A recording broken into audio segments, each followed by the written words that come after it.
MMDR कानून को लेकर जिस तरह से कांग्रेस पार्टी ने आज झारखंड की राजधानी रांची में विरोध प्रदर्शन करने का काम किया, वहीं भारतीय जनता पार्टी के प्रदेश अध्यक्ष आदित्य साहू के द्वारा आज एक प्रेस वार्ता का आयोजन किया गया और कांग्रेस पार्टी को घेरने का काम किया गया। उन्होंने कहा कि कांग्रेस पार्टी की ओर से सिर्फ झारखंड में ही प्रदर्शन किया जा रहा, बाकी अन्य राज्यों में जहाँ पर कांग्रेस की सरकार है वहाँ पर कांग्रेस पार्टी इस कानून का विरोध नहीं कर रही। मौके पर क्या कुछ कहा, आइए आपको सुनाते हैं। आप सबों को नमस्कार, जोहार।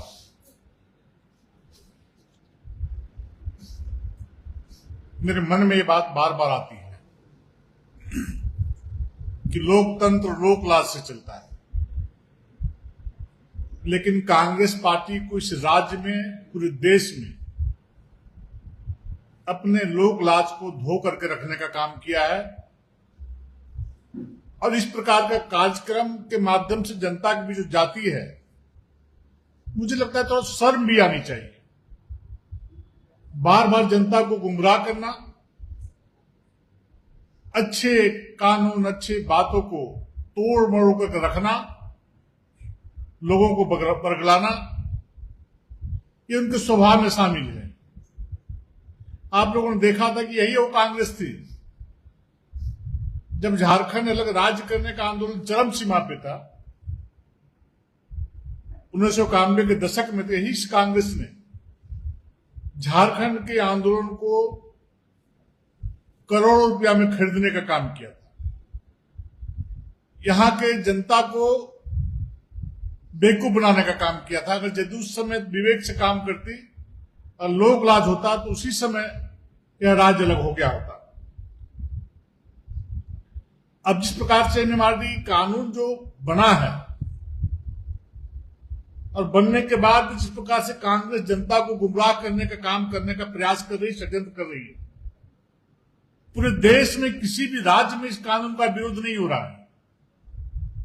जहां कांग्रेस की सरकार चल है, कर्नाटक है, हिमाचल प्रदेश है या अन्य एक आध राज्य है, केरल वगैरह, वहां भी विरोध नहीं हो रहा है।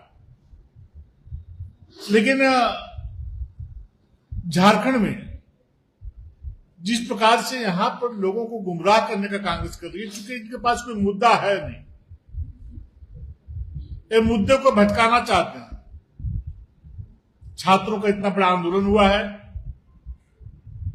फर्जी मुकदमे किए गए हैं, पुलिस के जवानों को आंदोलनकारी छात्रों का भेज करके डराने और धमकाने का काम किया जा रहा है और छात्रों की मांग को लोग भटकाने का काम कर रहे हैं, जनता के नजरों से उसको हटाने का काम कर रहे हैं। बार बार हम लोग बोल रहे हैं कि जब झारखंड में व्यापार करने वाले उद्यमी को सस्ते दर पे कोयला और माइनर और बगल के राज्यों से मिल रहा है, अब यहां कांग्रेस के समर्थन से चलने वाली झारखंड मुक्ति मोर्चा की सरकार ने सेस के नाम पर जो लूट मचा के रखी है, माइनर ओर में 600 प्रति टन और कोयला में 450 रुपये। अब यहां के उद्यमी अब बगल के राज्य से खरीद रहे हैं कोयला या माइनर ओर, लेकिन झारखंड से नहीं खरीद रहे हैं। झारखंड से खरीद भी रहे हैं तो वर्तमान में राज्य में चलने वाली कांग्रेस के समर्थन से जेएमएम की सरकार के संरक्षण में पुलिस वाले जो बड़े मात्रा में जो कोयले की चोरी कर रहे हैं, माइनर ओर की चोरी कर रहे हैं, उन उत्पादित कोयला और माइनर ओर को व्यापारी या जो लोग खरीदना चाहते हैं वो खरीदते हैं, जिसका परिणाम है कि जो हमारे सरकार के द्वारा जो कोयला और माइनर और जो उत्पादित होता है, आयरन ओर, उसको लोग खरीद नहीं रहे हैं। नतीजा क्या है? मैं बीसीसीएल का उदाहरण देना चाहता हूं। मैं माननीय केंद्रीय कोयला मंत्री से मिलने गया था 8 दिन पहले। उन्होंने कहा कि दत्त जी, बीसीसीएल का तो इतना हालत लोगों ने बिगाड़ दिया है, इतनी बड़े पैमाने में चोरी हो रही है और राज्य सरकार के संरक्षण में वहां के जितने पुलिस के प्रशासनिक पदाधिकारी हैं, वहां कोयले के चोरों को संरक्षण दिया जाता है और बड़े पैमाने पर कोयले की चोरी हो रही है। आज स्थिति ऐसी उत्पन्न हो गई है कि अगर केंद्र की सरकार बीसीसीएल को पैसा नहीं दे तो वहां के कर्मचारियों का भुगतान वहां के रेवेन्यू से नहीं हो पाएगा। नतीजा ये होगा कि कोयला खदान बीसीसीएल बंद होने का काम करेगा। यह स्थिति बीसीसीएल के बना के रखा है। आप कल्पना करिए कितने बड़े पैमाने पर वहां पर कोयले की चोरी हो रही है। आप चिंता करने का काम करिए। और मुझे लगता है कि कांग्रेस के लिए यह झारखंड राज्य एटीएम बन गया। एटीएम की तरह झारखंड राज्य को उपयोग करने का काम कर रहा है और जब आवश्यकता पड़ती है, जब जरूरत पड़ता है तो झारखंड को एटीएम की तरह यूज कर करके अपने आवश्यकताओं की पूर्ति करने का काम करता है। आज इस प्रकार से कोयला का, आयरन ओर का हमने माननीय गृह मंत्री से भी आग्रह किया। हमने कहा कि जिस प्रकार से आपने बीसीसीएल पे सीआईएसएफ को जवानों को तैनात करके कोयला की चोरी को लूट की जा रही थी, उसको आपने रोकने का काम किया है। मेरा आग्रह है कि चतरा और लातेहार जिला, दुमका और गोड्डा के क्षेत्र में वहां भी बड़े पैमाने पर कोयले की चोरी हो रही है। पत्थर खदान में अवैध खदानें चल रही हैं। वैसे जगहों पर भी सीआईएसएफ तैनात करके झारखंड राज्य का जो खनिज संपदा है उसकी चोरी को, उसको लूटने से बचाने का काम किया जाए। जीवन भर कांग्रेस ने इस देश को, इस राज्य को लूटने का काम किया है और वह स्वभाव आज तक इनका बदला नहीं है। आज विभिन्न जिलों में कार्यक्रम करके लोगों को बरगलाने का काम कर रहे हैं, लेकिन इनकी बातों को जनता तवज्जो नहीं दे रही है, सुनने का काम नहीं कर रही है, विचार करने का काम नहीं कर रही है। क्योंकि जनता इनके कार्यकाल को भी लोगों ने देखा है। इस झारखंड राज्य में विगत 6 वर्षों से जो हताशा हुई इस राज्य का, जो ह्रास हुआ है, जो गिरावट आई है, सारे लोग जानते हैं कि इस प्रकार के कानून का ये विरोध करने का काम क्यों कर रहे हैं। क्योंकि इनकी कोयले की चोरी से अप्रत्यक्ष रूप से आने वाले पैसे की कमाई बंद हो जाएगी और जब पैसे की कमाई इन लोगों का बंद हो जाएगा तो इनको छटपटाहट शुरू हो रही है और विभिन्न कार्यक्रमों के माध्यम से ये जनता को गुमराह कर रहे हैं। लेकिन भारतीय जनता पार्टी के एक एक कार्यकर्ता सड़कों पर उतर करके इनके मंसूबों को नाकाम करने का काम करेंगे और जनता को जो भ्रमित करने का काम कर रहे हैं उसका भी जवाब देने का काम करेंगे। बहुत बहुत धन्यवाद। बात तो आप ठीक बोल रहे हैं कि मान लीजिए व्यापारी लोग चोरी करके खरीद ले रहा है, बीसीसीएल से खरीद ले रहा है, इसलिए सरकार को लॉस हो रहा है। मेरा सवाल ये है कि कह रहे थे कि हम तो पैसा जेटली के घर से लाएंगे, बीजेपी के घर से 24-25 में 750 करोड़ वही बीसीसीएल से कोयला बेचा था, उनको पैसा मिला रॉयल्टी सेस का। उसके बाद 1200 करोड़, अब 1450 करोड़ बीत नहीं जाए तो कहां से हम पैसा मांगेंगे? तो शेष तभी कटेगा जब बीतेगा। नहीं, पूरे देश में कहीं शेष नहीं लगता है। मैं समझता हूं कि छत्तीसगढ़ में 22 रुपया शेष है प्रति टन। यहां कोयला में क्यों 450 रुपया है भाई?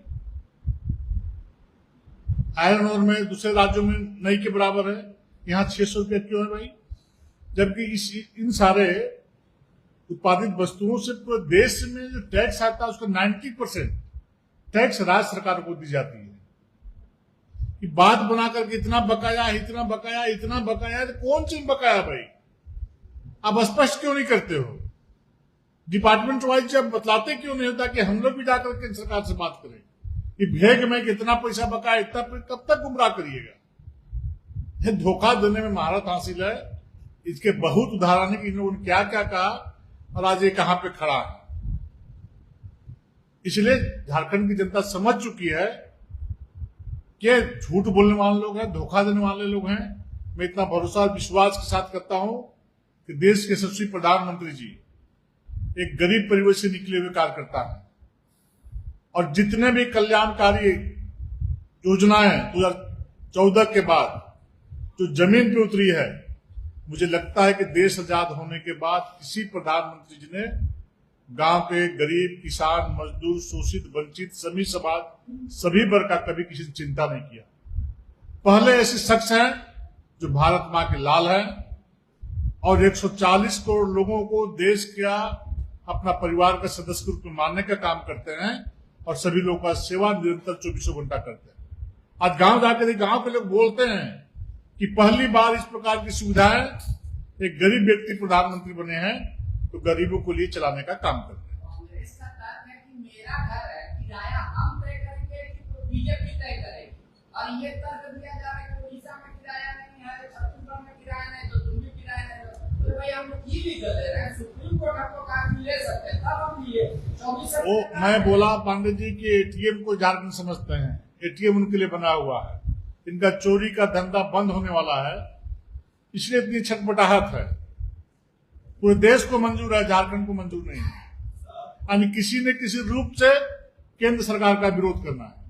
इनकी सरकार कर्नाटक में है ना कि नहीं है? हिमाचल प्रदेश में किसकी सरकार है? केरल में किसकी सरकार है? वहां विरोध का स्वर क्यों नहीं गूंज रहा है? इस प्रकार का झूठ का खेती झारखंड में नहीं चलेगा और नहीं चलने देंगे। सियासी तैनात थे आज आदरणीय गृह मंत्री, आदरणीय प्रधानमंत्री जी के नेतृत्व में, उनके निर्देश पर उसी समय से चोरी रुकी है और लोगों का छटपटाहट बढ़ा है। आखिर सियासी को तैनात कौन किया? तैनात करने की आवश्यकता क्यों पड़ी? अगर झारखंड पुलिस इस प्रकार के चोरी को पहले रुकी होती, झारखंड धनबाद में पोस्टिंग के लिए बोली लगती है साहब। जनता सब कुछ जानती है, सबकी नजरों में। बताइए कि मीडिया के लोग साथ भी अन्य अत्याचार करने से लोग इस सरकार को बच नहीं रहे हैं। अभी चाहते हुआ है एक अलग सवाल है, 20 तारीख को कांग्रेस ने पूरा बर्बादी मैदान भरने का ऐलान किया है ट्राइबलों को लेकर, कह रहे परिसीमन राजनीति में नहीं है, इसलिए बीजेपी इस बात को भूल जाए, आदिवासियों का सीट नहीं कर देंगे। मैंने अभी परिसीमन हो गया क्या? परिसीमन यहाँ लागू हो गया क्या? इस प्रकार से लोगों को गुमराह करके झूठ बोल काम कर नहीं रहे कुछ आदिवासी भाई के लिए, तो कुछ तो कह के इनको ठगेंगे ना। अगर परिसीमन लागू हो गया, किन्हीं का सीट घट गया, उसके बाद इस प्रकार का आंदोलन करते तो समझ में आता है। 31 दिसंबर 2026 तक ही रुका हुआ है ना। हाँ भाई, तो जब परिसीमन लागू हो जाए उसके बाद बोलिए ना, आप आंदोलन करिए ना। 1 जनवरी से तो स्वतः लागू। ये दिखावे की राजनीति है, छटपटाहट है ऐसे लोगों को। कुछ लोग बेरोजगार बैठे हुए हैं तो उनको तो रोजगार चाहिए। मुझे जानकारी है कांग्रेस नहीं कर रहा है, कांग्रेस के सह पे कांग्रेस के कुछ नेता कर रहे हैं।